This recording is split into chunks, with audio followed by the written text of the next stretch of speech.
Are you wondering how to put together a multifamily real estate investing deal and how all the pieces fit? In this video, I'm going to walk you through the 4 must-have key components that you need in every single multifamily deal that you do. So make sure you hit the subscribe button right now so you don't miss more videos about building wealth through multifamily real estate. And if you don't know me, I'm Seth Ferguson, an 11-year real estate veteran, the host of a real estate TV show, host of a real estate investing podcast, and the author of the real estate book, Sell for More. So let's get right into the 4 key components of every single multifamily real estate investing deal that you will do. So component number 1 is the deal. Now, this might seem self-explanatory, but it is crucial. How are you going to make money with this deal? Are you going to do a value add play? And if so, will it be on operations? Will it be a rehab? Will it be a mix of the two? Or are you just buying and holding for the long term? These are all questions that you have to ask when you're doing your underwriting and figuring out your business plan.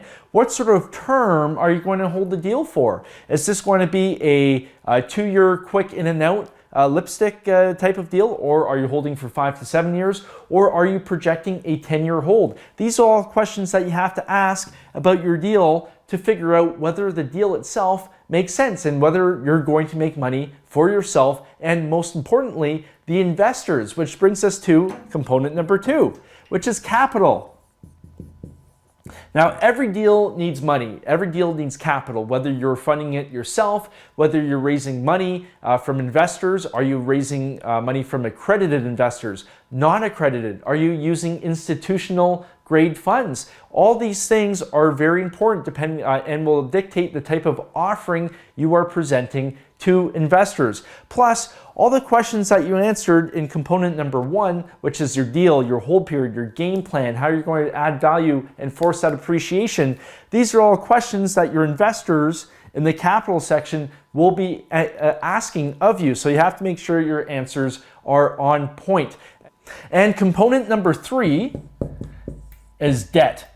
Now, debt is crucial, and it's really important to realize that bad debt can ruin a great deal. And I'll say that again, bad debt can ruin a great deal. So it's really important to have your debt structure on point. And what I mean by that is, let's say, well, you don't want to over leverage a good piece of real estate, but you can't under leverage it either, because that's going to affect your investors' returns. So you really have to be on point, like I said, with your debt structure.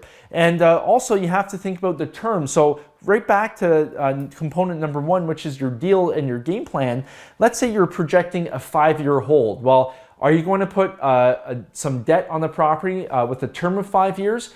No, because what happens is nobody has a crystal ball. If your game plan's for a 5-year hold, you probably want to have a 10-year term on your debt just in case you hit bumpy waters in the market. Nobody can project the future. Nobody has that crystal ball. So you always want to make sure you're safe, because last thing you want to do is in a market downturn is go groveling to lenders trying to refinance your property if money lending is really tight at that time. So you always want to extend the term of your debt to make sure that you're safe. So like I said, if you're projecting a 5-year hold, well, get debt with a 10-year term.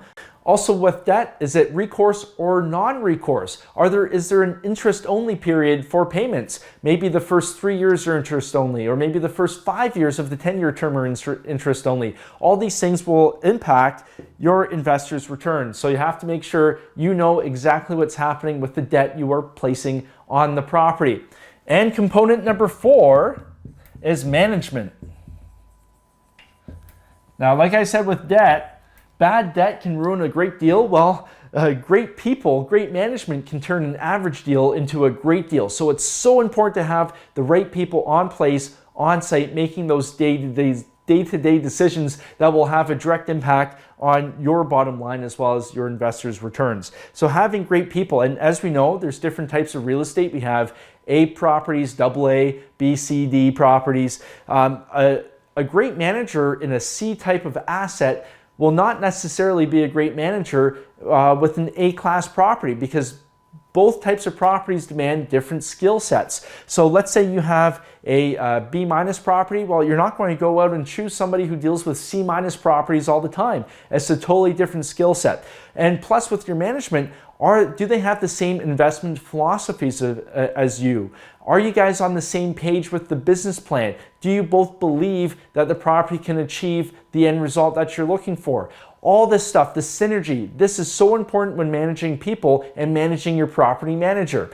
So to recap, we have number one, we have your deal. Then how are you going to fund that deal? So that's your capital. And then number three, debt, leveraging the property to maximize your returns. And number four, how are you going to manage it day to day to make sure that your investors and yourself as well get paid the money that you are expecting. So this covers the four key components that you need in every single multifamily real estate investment that you make. And if you have any questions about this material here, or if you'd like to learn about the deals that we're currently working on, go over to callseth.com and set up a quick call with me, and we'll get you started on that. And if you'd like this video, if you found this useful, hit the like button, leave me a comment, let me know what you think, and until next time, happy investing.